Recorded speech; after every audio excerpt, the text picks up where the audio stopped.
coucou les Girls, j'espère que vous allez bien. Donc aujourd'hui je reviens pour une nouvelle saison chinoise qui est la saison de Xiaoman. Si vous aimez ce type de contenu, n'hésitez surtout pas à vous abonner à la chaîne et à cliquer sur la petite cloche afin de ne rien rater. Xiaoman correspond au 8e terme solaire du calendrier lunaire chinois. La saison de Xiaoman commence lorsque le soleil atteint la longitude céleste de 60 degrés et se termine lorsqu'il atteint 75 degrés. Il y a 3 micro-saisons lors de Xiaoman. La première, c'est l'Ixeris pousse et l'Ixeris, c'est une espèce de laitue. En chinois, on l'appelle Ku Tsai. Donc, Ku, c'est le caractère qui signifie amer, amertume, et Tsai, ça signifie le légume, donc le légume amer. Et en fait, dans les temps anciens, les Chinois n'avaient pas beaucoup de choses à manger, donc ils partaient en nature pour aller chercher des plantes qui étaient potentiellement comestibles. Et l'Ixeris fait partie de l'une d'entre elles. Et désormais, on l'utilise pas mal pour la médecine chinoise. Alors on dit qu'elle a un goût certes amer, mais en même temps sucré et assez rafraîchissant. Que le fait de consommer cette plante permet de rafraîchir le sang, permet de faire baisser la fièvre et également de dissiper les effets de l'alcool.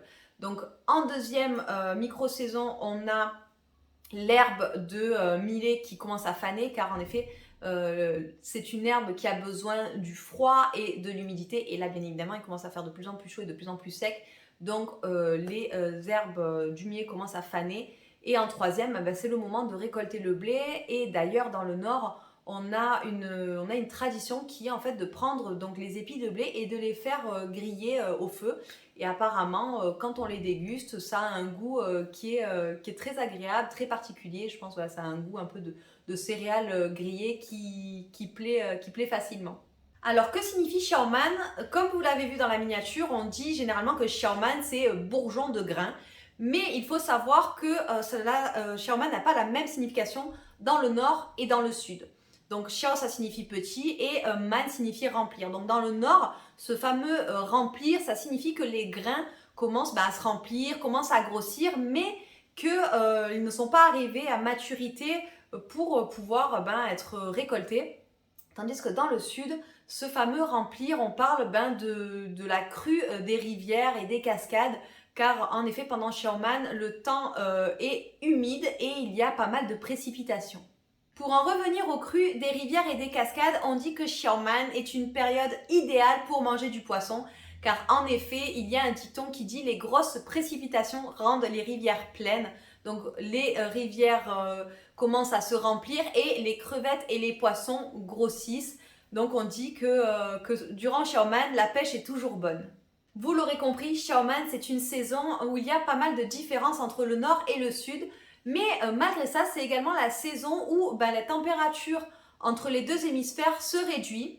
Et comme je vous ai dit, dans le sud, il tient à avoir pas mal d'humidité et pas mal de précipitations. Tandis que dans certaines parties du pays, le temps va devenir chaud et sec. Et bien évidemment, ce n'est pas bon pour les plantations. Hein. Bien évidemment, il faut qu'il y ait un minimum de pluie. Et on va dire que c'est très important lors de Xiaoman que lorsqu'il n'y a pas beaucoup de pluie, il faut arroser les plantations. Donc ce qu'il faut savoir aussi, c'est que le blé est généralement planté dans le nord et le riz est généralement planté dans le sud. Ce qui prouve que pour le blé, en effet, il faut que ce soit arrosé, mais que ce ne soit pas humide comme dans le sud. Et pareil, on va pas forcément trouver de rizière dans le nord parce que ça va être beaucoup trop sec. Alors il y a le fameux riz du Dombé, mais là je ne vais pas rentrer en détail sur ce sujet-là. Mais voilà, ce qu'il faut savoir, c'est que généralement le nord, c'est le blé avec tout ce qui est à base de petits pains, de nouilles, etc. et nouilles de blé. Et dans le sud, il va y avoir tout ce qui est à base de riz, dont notamment riz bien sûr, et nouilles faites à base de riz. En plus d'être comme Ginger, une saison en rapport avec les variations saisonnières, c'est également une saison très très bonne pour la croissance et donc propice pour le monde des vivants. On dit que Xiaoman, c'est la saison des lotus et des libellules, et d'ailleurs il y a eu plein de poèmes qui ont été écrits qui décrit le paysage qu'offrent les lotus et les libellules.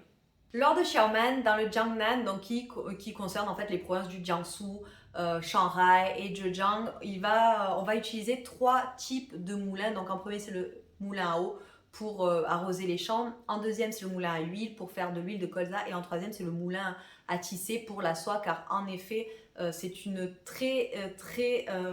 saison très importante pour le commerce de la soie. En effet, c'est le moment où les feuilles de mûrier sont les plus grosses, les plus denses. C'est le moment où le mûrier est le plus fertile, on va dire.